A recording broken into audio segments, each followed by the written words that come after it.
جب یمن کا نام سنا تو حضرت فاروق اعظم فرمانے لگے وہاں پہ ہمارا ایک محبت والا رہتا ہے، ہمارا ایک عاشق رہتا ہے، ہمارے آقا کا ایک غلام رہتا ہے جس کا نام عبداللہ بن صوب ہے، ابو مسلم خولانی اسے کہتے ہیں۔ آپ مسکرا پڑے۔ حضرت عمر نے اٹھ کے سینے سے لگایا اور پیشانی کو چوما، کہا اے حضور کے غلام میں نے پہچان لیا ہے، ابو مسلم خولانی تم ہی ہو۔ پھر ان کو بٹھایا درمیان میں، ایک طرف صدیق اکبر پاک بیٹھے، ایک طرف عمر پاک بیٹھے۔ تو یہ بتانا چاہتا ہوں جو مصطفیٰ کی عزت پہ پہرا دیتا ہے اس کی عزت کریم آقا علیہ السلام کے شیخین کریمین کرتے ہیں۔ ایک طرف ابو بکر ہیں، دوسری طرف عمر ہیں، اور صحابہ اکرام کا مجمع ہے، اور صحابہ اکرام ان کی شانہ بیان کر رہے ہیں جو حضور کی عزت پہ قربان ہونے کے لیے تیار ہو کے چل پڑے۔ کہا اے ہمارے جانثارو، یہ وہ حضور کا غلام ہے جس کو آگ میں پھینکا گیا ختم نبوت کی پیدائش میں، اور ان کو آگ نے ویسے ہی نہیں جلایا جس طرح اللہ کے پیارے نبی ابراہیم خلیل اللہ کو آگ نے نہیں جلایا تھا۔ ایک طرف پھر مسیلمہ کذاب ہے، دعوی نبوت کیا، اور لکیر کے فقیر لوگ ہر زمانے میں پائے جاتے ہیں۔ اس کے دعوی نبوت کرنے کے بعد چند ہی دنوں کے اندر 1,00,000 لوگ اس کو معاذ اللہ نبی ماننے لگ گئے تھے۔ 1,00,000 کے قریب لوگ۔ حضرت سیدنا صدیق اکبر رضی اللہ تعالیٰ عنہ نے مسیلمہ کذاب کو جہنم واصل کرنے کے لیے لشکر بھیجے۔ حضرت خالد بن ولید رضی اللہ تعالیٰ کی قیادت میں، حضرت شرابیل کی قیادت میں بھی نکلا لشکر، اور جب اس کو جہنم واصل کرنے کا وقت قریب آیا تو بچپن سے جب سے میرے پاک محبوب علیہ السلام کے پیارے چچا حضرت امیر حمزہ رضی اللہ تعالی عنہ کو شہید کیا تھا، حضرت وحشی بن حرب رضی اللہ تعالیٰ عنہ جن کو میرے پاک محبوب علیہ السلام نے فرمایا تھا اے وحشی آپ میرے سامنے نہ آیا کریں، پیچھے بیٹھا کریں، آپ سامنے آتے ہیں تو مجھے چچا امیر حمزہ کی یاد آ جاتی ہے۔ حضرت وحشی بن حرب نے اس لعین کو واصل جہنم کیا، اور پھر آپ کہا کرتے تھے میں وہ بدقسمت ہوں جس نے خیر الناس میں سے ایک بندے کو شہید کر دیا، اور میں وہ خوش قسمت ہوں جس نے شر الناس میں سے ایک بندے کو جہنم واصل کر دیا۔ جنگ یمامہ سے لے کر ممتاز حسین قادری تک، اور ممتاز حسین قادری سے لے کر امیر المجاہدین علامہ خادم حسین رضوی تک پوری تاریخ اٹھا کے دیکھ لو، جس بندے نے محمد عربی سے وفا کی ہے دنیا نے اس بندے کے قدموں کو چوما ہے۔ تاجدار ختم نبوت زندہ باد، تاجدار ختم نبوت زندہ باد، زندہ باد، تاجدار ختم نبوت زندہ باد، ہم اپنے نبی کے دیوانے، ہم اپنے نبی کے دیوانے، سب صحابی نبی جنتی جنتی امام اہل سنت زندہ باد۔ احباب ذی وقار گفتگو ختم کرتا ہوں، 2 سے 3 باتیں 2 سے 3 منٹ میں کر دیتا ہوں۔ ایک بات تو یہ کہ اہل سنت پہ احسان عظیم ہے حضور کنز العلماء کی ذات مبارکہ، بہت بڑا احسان ہے۔ خدا کی قسم اہل سنت کے اندر یہ طریقہ ہے، رب اس کو بدل دے تو بہت اچھا ہے کہ ہم بندوں کی قدر کرتے ہیں ان کے جانے کے بعد۔ یہ اہل سنت میں طریقہ ہے، شاہ احمد رانی صدیقی علیہ رحمہ کی ذات مبارکہ ہو، مولانا عبدالستار خان نیازی علیہ رحمہ کی ذات مبارکہ ہو، یا امیر المجاہدین علامہ خادم حسین رضوی کی ذات مبارکہ ہو، بہت بڑا اللہ کا احسان عظیم ہے جس کے ایک قدم عظیمت نے اہل سنت میں چھپے روافظ اور روافظ کے اعلیٰ کار اور ظہورات کار میں نقاب کر دیے، جو نہ دن دیکھتے ہیں نہ رات دیکھتے ہیں، نہ صبح دیکھتے ہیں نہ شام دیکھتے ہیں، نہ طبیعت کی علالت نہ جسم اور وجود پہ بیماریوں کا انبار دیکھتے ہیں، جب دیکھتے ہیں جب بیٹھتے ہیں جب سوچتے ہیں اہل سنت کی فکر سوچتے ہیں، اہل سنت کو جگانے کے لیے، اہل سنت کے عقائد کے تحفظ کے لیے ہم وقت سوچتے ہیں۔ جنہوں نے ان کو رل مل کے گرانا چاہا، آہستہ آہستہ سب ڈھیر ہو گئے، اللہ نے اس مرد کلندر کو امام احمد رضا کا دامن تھامنے کی وجہ سے دوبارہ عزت سے نواز دیا۔ تاجدار ختم نبوت زندہ باد، زندہ باد۔ احباب وقت مختصر ہے، نعروں سے اجتناب کریں۔ اس مرد کلندر نے آپ کو 19 فروری بروز اتوار مینار پاکستان لاہور میں طلب کیا ہے، عظیم الشان آل سنی کانفرنس کے اندر۔ کون کون ارادہ کرتا ہے، نیت کرتا ہے کہ زندگی رہی، سانسوں نے سانس دیا تو انشاءاللہ اس کانفرنس میں ضرور شرکت کرے گا؟ ذرا ہاتھوں کو اٹھائیں جو ارادہ کرتا ہے۔ ارادہ آپ نے کرنا ہے، توفیق مالک نے خود عطا کر دینی ہے۔ آل پاکستان سنی کانفرنس 19 فروری بروز اتوار صبح 8 بجے سے نماز عصر تک مینار پاکستان کے عظیم وسیع گراؤنڈ میں انعقاد پذیر ہوگی۔ آپ خود بھی، دوست احباب کو بھی دعوت دیں اس کانفرنس کی، اور دعا کیا کریں کہ اللہ اس مرد حق کا سایہ اہل سنت پہ دراز فرمائے۔ بات ختم کر رہا ہوں، حسینی ہوں، حسینی ہی رہوں گا آخری دم تک، یزیدوں کو تو میں الٹا کروں گا آخری دم تک، سگے آل محمد ہوں میری توقیر کافی ہے، سگے آل محمد ہوں میری توقیر کافی ہے، میں اس آل کی عطرت پہ مروں گا آخری دم تک، مجھے ختم نبوت کا محافظ رہ کے جینا ہے، مجھے ختم نبوت کا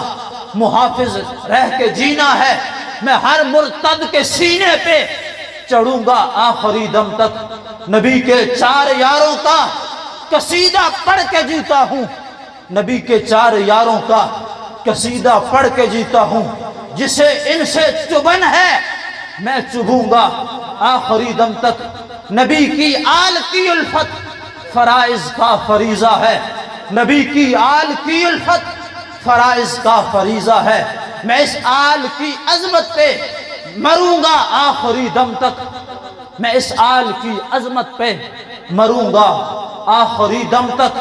اور اس عہد کے ساتھ، اس یقین کے ساتھ کہ خدا ہم سب کو قبر کی دیواروں تک مسلک حق کا اہل سنت و جماعت پہ پختگی عطا فرمائے، اور ابد سے لے کر حضرت صدیق اکبر سے لے کے آج تک جتنے بھی حضور علیہ السلام کی عزت کے محافظ، ختم نبوت کے محافظ، جو اس راہ حق میں اپنی جانوں کا نذرانہ پیش کر گئے، اللہ سب کے مراکز پہ کروڑوں رحمتوں کا نزول فرمائے، آمین، وما توفیق الا باللہ۔